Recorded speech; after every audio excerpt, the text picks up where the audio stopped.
Hi, my name is Courtney and I have a really bad addiction to whatever the fuck this is called. I call it an anorak, but I don't think a lot of people call it that. There's another word for it, but I don't remember what it was. Not like a raincoat. I don't know. I call it an anorak, and it is 110 degrees outside, and I cannot stop wearing these. If I make squeaky noises today, I'm really sorry. Also, just like grab my own booby. I know all of you know at this point, but I went back to work at Victoria's Secret, and so I get my discount again, and I know that I said this before. I got rid of all of my pink stuff because I was like, I will never need any of this ever again. And now I get a discount, and now I see things and I just have to buy them. And I've been wearing this one black anorak every single day. Like, it's not even fucking funny. And I bought this one yesterday, and I really do love it. And I just can't stop wearing them. I really don't know why. It's my new thing right now. It's a problem. But hey y'all, I'm back and I have more of your guys' Let's Not Meet stories that I'm very excited to read. I had to pick some out, so let's get started.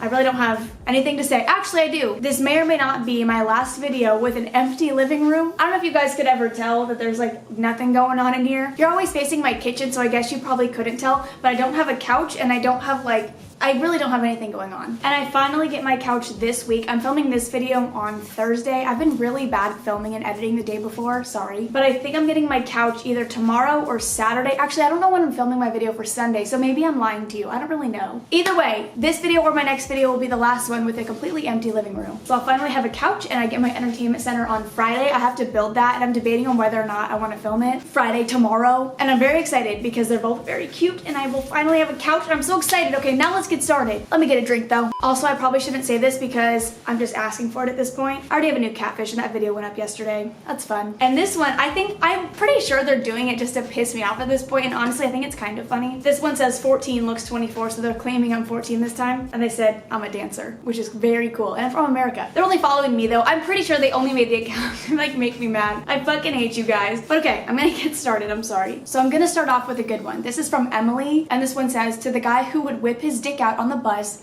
let's not ever meet again. There was this guy on my bus who was a year older than me, and he started riding the bus when I was a freshman. This bitch already told me this story, and I really thought, I don't know why I thought you were like riding the city bus. I don't know, I guess I just don't know where you would have to go to ride the city bus. That didn't really click in my brain. I thought this was like an old, homeless, weird man. I did not think that this was somebody from your school, so my mind is already blown. So she was a freshman, he was a sophomore. He was a weird guy. Like, he would say the strangest things. For example, he said, I'm a virgin, but my Adam's apple isn't. His Adam's apple's uncomfortably large and protrudes so far. I don't know how to say protrudes. Protrudes? That's so disgusting. That bitch is like, nope. Then one day, this guy whips out his dick, and everyone was like, what the fuck, we're on the bus. His response was, well, I have no shame. Here's the thing. I have no shame either. I share way too much with you guys, but I would never whip my dick out on a bus. I think mainly because I don't have one, but I also, if I had a dick, I don't think I'd be whipping it out on the school bus. Because I'm a child of God, I looked away, but I was still disturbed because that's not a normal thing that people do. That year, he whipped out his dick 5 more times, and I wanted to die every time. Why did nobody stop him? Why did nobody like tell somebody? They're like, this kid keeps whipping out his dick on the bus. Flash forward to my sophomore year. He stopped whipping out his dick. So I let him sit with me. You're a brave girl. I put my legs in his lap because I like to lay down on the bus seat. But boy, did I make a bad decision. I really don't like where this is going. Also, I'm very shocked that you felt comfortable enough to like touch him or like be near him, given his past. Keep in mind, he had a girlfriend during all of this. He would rub my legs and then my thigh, and then he would grab my ass. Honestly, I don't know what I was expecting, but he did this every day that I was on the bus. Stop sitting next to him! The only reason he kept sitting with me was because I was the only empty seat, so I was kind of stuck with it. Also, something to mention, he lives in my neighborhood and would literally ask me for my address every day for a month. Then my junior year started and he still rode the bus. We would talk in the mornings and he seemed to be acting normal. Then he DMs me on Instagram, see below. Oh fuck. So he said, Emily, I'll be completely honest with you. I've been flirting with you since the day I met you and I had a crush on you. I'm not gonna put in the screenshots because I don't want to expose his or her shit. Oh my god, then he also said, doubt you're awake, but I was flirting this morning and I didn't know if you were too. Emily, I really do like and actually want to get to know you. When I spoke of other girls, it wasn't hard to flirt with them at all because I wasn't nervous. But with you, I don't know why you give me fucking butterflies and I like it.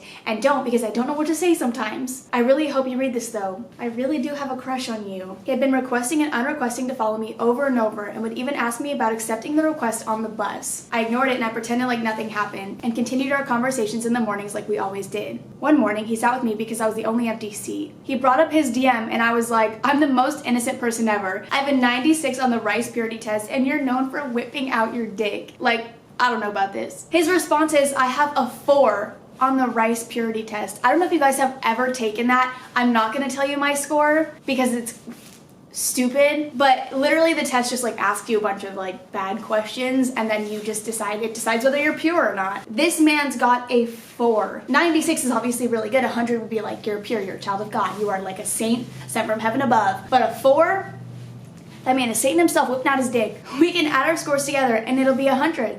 Logic. There are questions about doing incest, bestiality, and going to jail. And that's just some of the bad things on the test. And he told me he got a 4. I forgot about some of those questions. I'm not sure if he wanted to impress me, but he sure didn't do that. I was honestly done with his shit, so I responded with, I don't want your noodle dick. Emily, that's so fucked up. I don't want your noodle dick anywhere near me. After I said that, he stopped riding the bus. And I thought that would have brought that chapter in my life to a closing, but no. About a week ago, my sister came home from work at Victoria's Secret and says, you'll never guess who I saw at work today. Right then and there, I wanted to die. I hadn't even thought about him in almost a year, and then she just had to bring his name back up. So, to the guy who whipped out his dick on the bus and then confessed his love to me 2 years later, let's never meet again. All right, let's move on to the next one. Emily, I love that, and I really love that you called him noodle dick and then also insulted his Adam's apple. I hope he never sees this video though, because I'm gonna feel a little bit bad. Also, wait, that's like sexual harassment. Him pulling out his dick, that's not just some funny thing that he could do on the bus. Like, he should have gotten in a lot of trouble for that. It's weird and disturbing and scary. Your dick is scary. God, what is wrong with my burps recently? Like, I don't have it anymore. I lost it, dude. Also, somebody DM'd me the other day, someone I met at VidCon. They were looking at my YouTube channel and they typed in cjades. The first thing that is recommended on YouTube is cjades burp. Can you nasty motherfuckers get away from my channel? People with burping fetishes are so proud. They have no shame. Leave me alone. My burps suck now anyways. You're not gonna get anything from me anymore. But anyways, this story is called, I think men made an attempt to kidnap me in Daytona Beach. A nice transition from burps to men kidnapping you. They said, last summer, my friend and my boyfriend at the time went on vacation in Daytona Beach. I never went to Florida previously. I didn't realize how sketchy the area was until I'd already arrived. We arrived at our low-end motel called the Grand Prix. The owners knew little English, so it was hard to converse with them. I took my stuff into the room we were in and I unpacked. After unpacking, we wanted to go see what there was to offer for entertainment, or at least a bar to stop at. I booked our Uber to pick us up in 10 minutes in the motel parking lot. As I opened my room door to go outside, a guy almost instantly shouted to me from across the parking lot, "Hey miss, do you have a lighter?" It was a tall man from the Middle East, if I had to make a guess, and he had 2 other guys with him. My boyfriend and friend were still in the room during all of this, and for whatever reason, my friendly dumbass was like, yeah, I definitely can give you a lighter. Here. They insisted that I would need to walk over to them, but I had a weird feeling about it. But luckily, my boyfriend came outside at this point. The motel owner all of a sudden comes running outside from the front office. He was screaming at this group of guys, "Get out of here, get off this property, or the police will be called." I was thinking to myself, what is going on? The owner then told us this group of men had stolen off them repeatedly and did a few other things that he wouldn't speak of. And that the word around was that they were involved in a big sex trafficking ring in Florida. But I assumed everything was okay now. They were gone, right? 5 more minutes went by and our Uber pulled in. As the Uber turned to pull out of the motel lot, I looked to my left and behind the front desk building. Aside a bush in the dark, those 3 men were hiding. I made eye contact with the guy who asked me for a lighter. Instantly, I had chills. I called the front desk and tried to explain what I had witnessed. I don't know what their intentions were, but I always think about it here and there. That kind of shit freaks me the fuck out. Maybe like 2 weeks ago, we went out to a bar and it's just like, I'm overly paranoid about everything and you guys know that, but it wasn't like a super popular bar. It was very low-key. It's like in like a little shopping center. It wasn't like a strip of bars or anything like that. Nothing crazy. It's not meant for like college kids, whatever. And so there's a lot of different people there, which was to be expected because of the location of it. There was this one man staring. I was with 2 girls and he kept looking from across the bar and it was just one of those looks that makes you really uncomfortable. It's not like he's just looking over, checking you out. It's one of those where he's like staring you down and will not look away, will not break eye contact. And then it's like they always like come towards you, but they never actually come to the table, so they'll like walk a little bit and like keep staring at you, then walk a little bit and keep staring, and it's just uncomfortable. It's weird. And then some other man came up to us and was saying how he had just done the best cocaine of his life. I don't understand old men. I really don't. I look like I'm 12 and the 2 girls I was with didn't necessarily look like they were much older, so I don't know why these 56-year-old men are like, I'm gonna hit on them. I guess honestly though, if I was in your situation, I'd probably just be like, they're literally asking me for a lighter. But obviously that guy running out being like, get the fuck off my property and then telling you what he told you makes it a lot scarier in the end. But I just hate being spoken to by random people in general. Next story. So this is the really long one that I found. And this one says, a creepy hooded figure followed me home late at night and showed up at my house. So they said this is long as shit and totally traumatized me, but we're gonna talk about it anyways. First things first, my name's Anastasia, and that's what everybody calls me besides my best friend who calls me Anna. You might not think this matters, but I promise it comes in later. I never know if it's like Anastasia or Anastasia, so I'm gonna call you Anastasia and hope for the best. So a few months back, I was doing the closing shift at this food place I worked at. Yes, worked. This incident and a few other things caused me to quit working there. I was the last person there besides this other girl because we were cleaning up and shutting everything down before leaving for the night. I never liked doing the closing shift because I'm a paranoid ass bitch and a total wuss, so I'm scared shitless at the slightest things. Not to mention, the most unfortunate things always seem to happen to me, and of course, that's what happened to me on this night too. I hate closing as well. It's just uncomfortable to leave when it's dark and there's nobody there anymore. I work really early too, so sometimes that gets a little bit freaky. Some mornings it's still dark. It's like I have to walk through this like mall and I'm like, I'm gonna die. I wasn't close with the girl that I was closing with, so when we were done, we both parted ways. She walked through the back door into her car, but I lived right down the street from my work, so like a dumbass, I decided to walk home in the middle of the night. I went through the front door after I was completely finished locking and closing everything down and locked the door behind me. Right away, I could feel the hairs on the back of my neck standing up, even though it was hot as shit outside. But I figured I was just being paranoid. Of course, the one time I choose to ignore my paranoia is the one time I shouldn't have. So I start my walk home, which is quiet and empty. I don't live in a city, and it was pure luck that my house was right by my work, so there wasn't any people on the sidewalk. We didn't even have one. And there were no cars driving down the road. I was nervous, I'll admit, but that just comes with the territory of being a young woman walking home alone in the middle of the night. So again, I thought nothing of it. Well, that was, of course, until I heard rustling from the trees a few feet away where I was walking beside the road. The noise made me freeze and stop. I remember looking over at the trees and straining to see if there was anything hiding amongst them. However, after a few long threatening moments, I figured it was just the wind and kept walking. I wrapped my arms around myself as some sort of comfort and quickened my pace, wanting to be home already where I knew it was safe. That's actually like a technique that people use. If you're ever having a panic attack or you're ever like really anxious, if you hug yourself or have somebody hug you from behind, it's like a very comforting feeling. It helps you a lot. One of my best friends told us, she's like, if I'm ever having a panic attack, just like get behind me and just squeeze me as hard as you can because it's just a comforting feeling having somebody there with you. So that actually does help. If you're ever scared or you're like really paranoid about something, just hug yourself and you'll feel better, maybe a little bit. Another thing my sister taught me was that if you're in a panic attack, grabbing something really cold, whether it's like cold water, a bucket of ice, frozen peas, bitch, I don't know. If you take that and put it against your face or on your hands, it like snaps you out of it because it's so cold. It like brings you back to reality almost, so that will help as well. Just random tips and tricks with Courtney, the anxious queen. I walked for a few more minutes and was finally nearing my house when something compelled me to turn my head and look behind me. I wish I could tell you what possessed me to do so, but I have no idea. The last thing I could chalk it up to is instinct. I turned around and suddenly see a figure dressed in all black from head to toe, standing a few feet in front of a street lamp that was only a few yards away from me. I couldn't see anything but that they were dressed in all black, or maybe it was dressed in all black. To be honest, I still don't know if it's paranormal or not. I remember feeling tears well up in my eyes, and I also think I remember screaming, but it's all a vague memory now. I tried to block it out for so long. What I do remember is that the moment I reacted to them, I was chased. Fuck you. The figure started running after me, and I dropped my work bag in my clothes and shoes and just started running. I ran for my life and tried to scream for somebody, anyone to help, but I knew my house was the only house around that could possibly hear from where I was. The reason I say I don't know if this was paranormal or not is that I swear to you, this thing ran so quickly. I don't even remember seeing their feet moving. The weirdest thing is that they didn't lift their arms and move them up and down as they ran, how most people naturally run. Their arms stayed by their sides, completely still. That kind of, I hate it because like, I know that this is terrifying, but just like,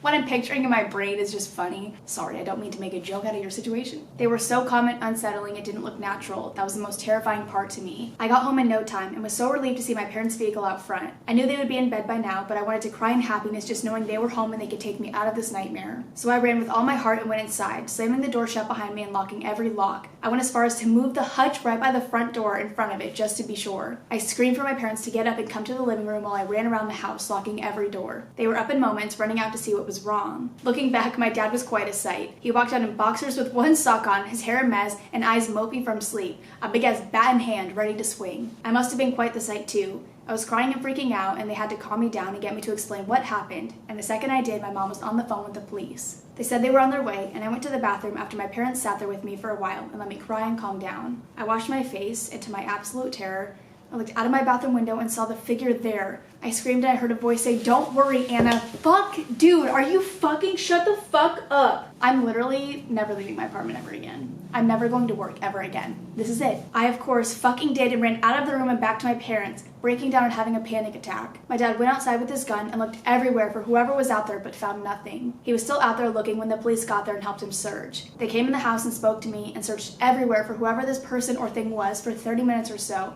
But after that, they came up short and called it quits. I think most of them thought I was full of shit, but it made me feel better having them there anyways. After everyone left and we were back alone, I made my parents turn on every light in the house, and we grabbed pillows and blankets and sat together on the couch. I squished between them and we watched movie after movie until I finally passed out during Finding Nemo at 4 o'clock in the morning. Your parents are amazing. Wait, I've literally cried to my parents before about paranormal shit or something happening, and they're just sleep on the floor, you're fine. Your parents are we're gonna have a sleepover in the living room, we're gonna watch movies, and I'm just crying on the couch in my parents' bedroom. Nothing ever came from the police, and I've never heard anything else like this happening in my town. It happened a while ago now, a little over half a year now, and I'm still traumatized. I had to move out of my parents' house a few weeks after the incident, and I made sure to move very, very far away and move in with friends I love and trust very much. I go to therapy now, not just for this incident, but it's a reason, and I'm feeling better. Truth be told, I cried all over again writing this, but I feel like it's important to share. Wait, that makes me I'm so sorry that you had to go through this. If you get anything from this, please get this. Be careful. Terrible things happen all over the world all the time. Trust your gut.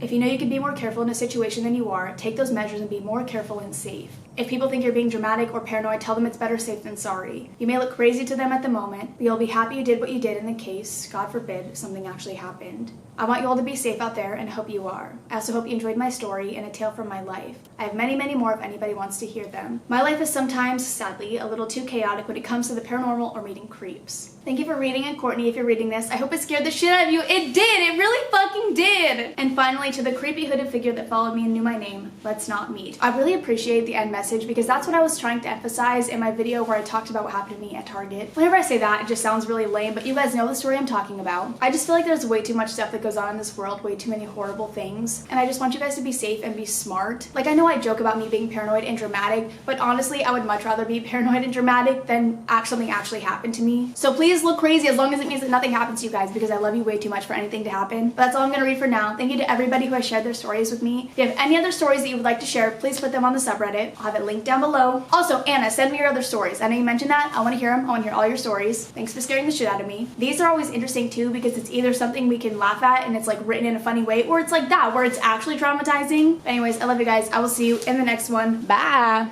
Bad part about being tall is this shit. It's really fucking annoying. I'm too lanky for my own good. It's fine when I'm just this, but as soon as I raise my hand, if I were to go to school, I'd be what's up? All right, I'm gonna go. See ya.